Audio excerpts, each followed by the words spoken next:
everyone, and this is BioPhoenix here, and today we're going to be doing a Dreamcast game. Yeah, I've actually never done a Dreamcast game before, which is kind of odd why it took me this long to do it, but either way, I'm finally doing a Dreamcast game, and that happens to be Gride. And this is an arena fighting game with mechs, and it happens to be developed and published by FromSoft. So other than the Dark Souls series, FromSoft also has made the Armored Core series, which is probably their most well-known mech series of games, but they did make this one, which is a little bit different. And it was released in 1999, and it was only in Japan.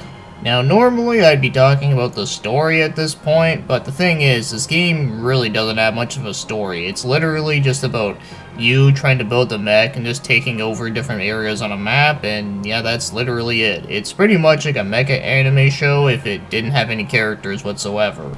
Figured I'd get that out of the way first, since there's just not a whole lot to talk about here, but I guess that's a pretty common thing to expect out of a FromSoft game, since most of their games really don't have like a whole lot of story to them. And before you say anything, yes, I am fully aware that games like Dark Souls and Bloodborne all have stories within them, but the thing is, they're told in a very cryptic way. But if you've played their other games like King's Field, Lost Kingdoms, Shadow Tower, or even the weirdest one of them all, The Adventures of Cookies and Cream, then you damn well know that those games, you don't really play them for the story. So anyways, now let's get talking about the gameplay.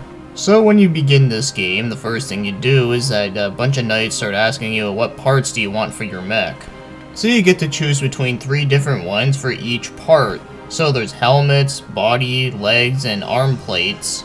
And as for weapons, there is a melee and a ranged attack. So just like Pokemon, when you have to choose between which starter do you want, this one you just gotta choose which type of plate or whichever add-on you need.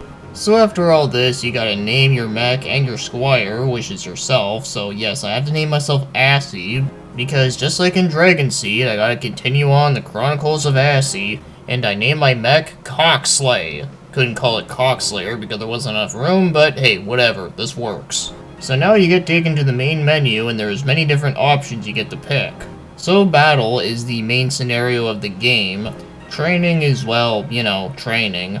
The frame is where you get to change the main frame of your mech, so there's a more medium balance, there's also a light fast, and a heavy slow. And then setup is where you get to fully customize your mech. So here you get to change up your mech pieces, and there's many different available ones that you can pick. And the multicolored symbols at the bottom of each part is pretty much how you're supposed to make it, and I'll explain that in a little bit. And then color is being able to change the main color of your mech.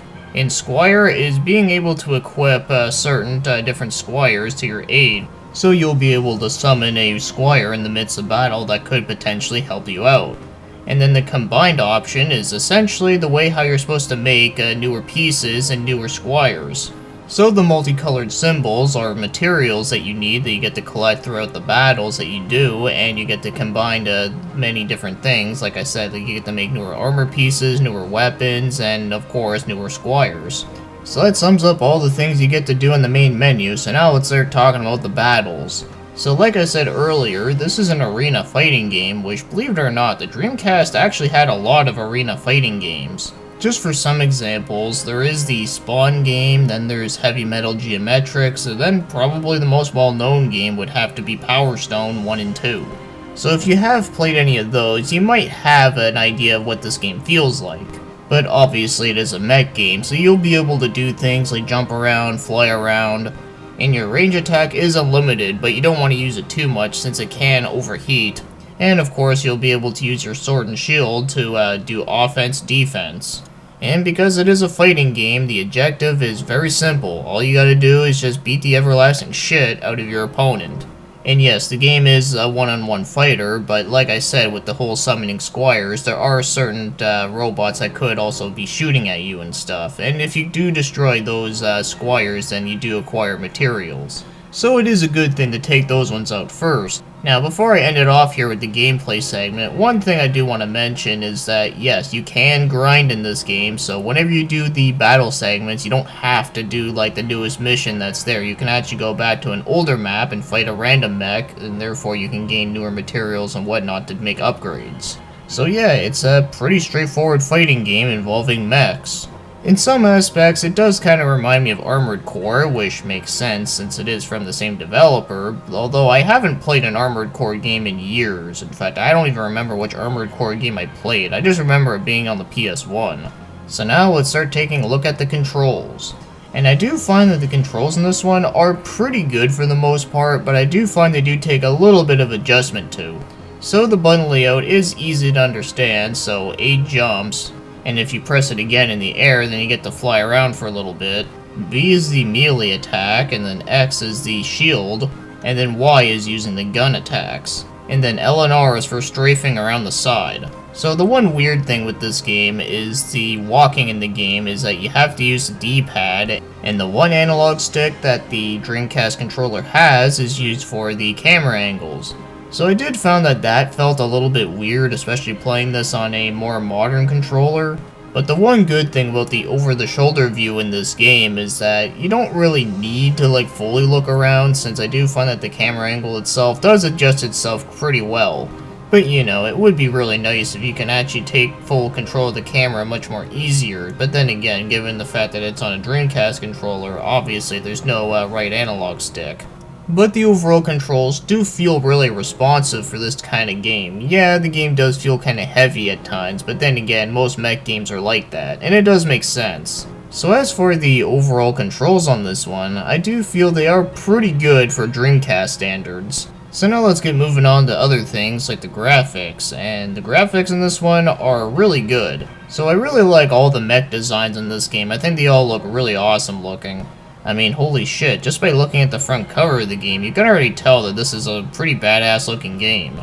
But the mechs that do appear inside the game do look just as good, which is quite nice. And they also have a nice color to them as well, which also helps with the fact that you get to choose a big selection of colors. And I do think all the stages and backgrounds also do look really nice. I think they all have some good texture to them, and I do like some of the ideas for the levels. Like for an example, there is a castle that's underwater. I mean, that's pretty fucking cool. But I do like the overall level designs as well. I do think they have a good layout to them. Well, at least most of them. There's a couple stages that are kind of a little bit bland, where the fact it's just a big wide open space, but I do find that the ones that are a little bit more intricate are really good.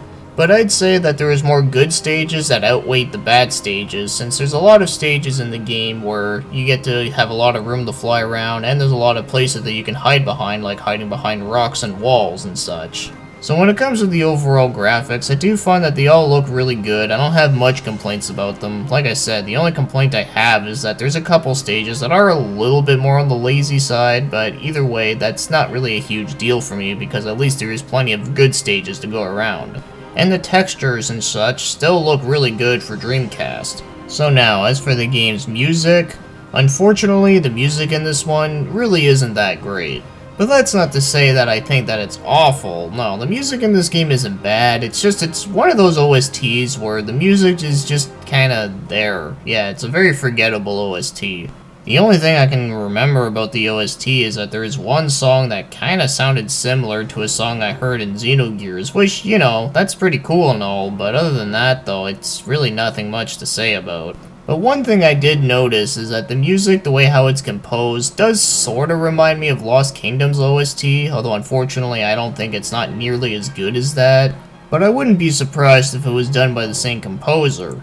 So yeah, overall, when it comes to the music in this one, it's not really all that great. It's kind of more on the mediocre side, which, you know, some people may say mediocre is like the worst thing ever, but no, it's really not. Now, before I move on, one thing I forgot to mention is that this game actually does have online multiplayer, but obviously the original servers for it have been shut down since the year 2001. But I figured I'd mention that since I did found it to be pretty interesting that this game did have an online feature. Yes, people, before Xbox Live was a thing, there was online for the Dreamcast, and if you want to go even further back, even the Sega Saturn had an online function. Sure, it was like not really noticed that well since the internet was still recent, but it did indeed exist. Also, I wouldn't be surprised if there was a private server being made for this game, since I have heard people were trying to work on one for Phantasy Star Online. Unless it already has happened, but I'm not 100% sure since it's not something I've been actively following. So now, if you want to go out and buy this game, Since the game is only released in Japan, one thing that is worth noting about the Dreamcast is that there are ways that you can play import games. So if you do want to play one with an actual copy, you can actually just get a boot disc. But usually the common way how you can easily play some Japanese games is just burning the games. But one good thing to know is that if you do want to get an actual copy of it, it's actually very affordable. So the lowest I've seen it for was about $12, but I've seen a couple of them go for about $15, $16, $20, a couple of them for $30. So I usually see it between $12 to $30 usually, which I think is really good. In fact, I actually seen a sealed one going for $35. Like, what the shit, really? I'm actually kinda shocked that this game is, like, this cheap. But one thing to know before you go out and grab this game is that the game is not in English. And in case you're wondering how the hell am I playing this in English is because I'm using a fan translation. Just figured I'd mention that, but like I said, this game barely has a story, so it's not too hard to manage around. So now, as for my overall thoughts on this game, I found this game to be pretty fun and enjoyable. Yeah, it is unfortunate there is no epic story going on, because it seems like the setting of this game is really cool and there could be a really awesome story, but there isn't. But at least this game does make up for it with the gameplay, so I'm not too frowned upon on that. But yeah, I did find this to be a pretty enjoyable arena fighting game involving mechs, where it's pretty simple to understand, but it does work really well, and I did find it to be pretty fun. Now yes, because this is a FromSoft game, this game can indeed get pretty tough really quickly. But I didn't find it to be too difficult, since all you really need to do is just go around fighting other mechs and just gather more materials to make better stuff. So before you ask, no, this is not the Dark Souls of arena mech fighting games, or whatever the fuck you want to call it. In fact, that's one thing I have to mention, is that why is everything that's at least somewhat challenging have to be compared to fucking Dark Souls all the damn time? And I totally get the fact that it is a challenging game that can feel like an uphill battle sometimes. I mean, has anyone ever played games like Comic Zone or motherfucking Ghosts and Goblins? Well anyways, yes, Frame Gride can be a challenging game, but it's not the most impossible game ever, far from it. But I did find it to be a pretty fun game that did have a good amount of customizations. So if you're a fan of mech games, or if you're just like mech stuff in general, I would definitely recommend this game to try out. And if you do want to have a new arena fighting game that you never played before on the Dreamcast, since there are plenty of them out there, I do find this one is pretty enjoyable. I wouldn't say it's like the best arena fighting game I played on the Dreamcast, but it is a pretty solid one that I do think does have some really good stuff going for it. So that's all I gotta say about this game, is that it is a pretty good one. Now, before I end it here, one thing I do want to mention is that now that FromSoft is bigger now than they were back then, it kinda makes me wonder if they'll ever do like a remake of this game, or at least make something similar to it. Well, it's just wishful thinking. That would be pretty awesome, but anyways, so with that being said, thanks for watching and commenting, and have yourselves a great day.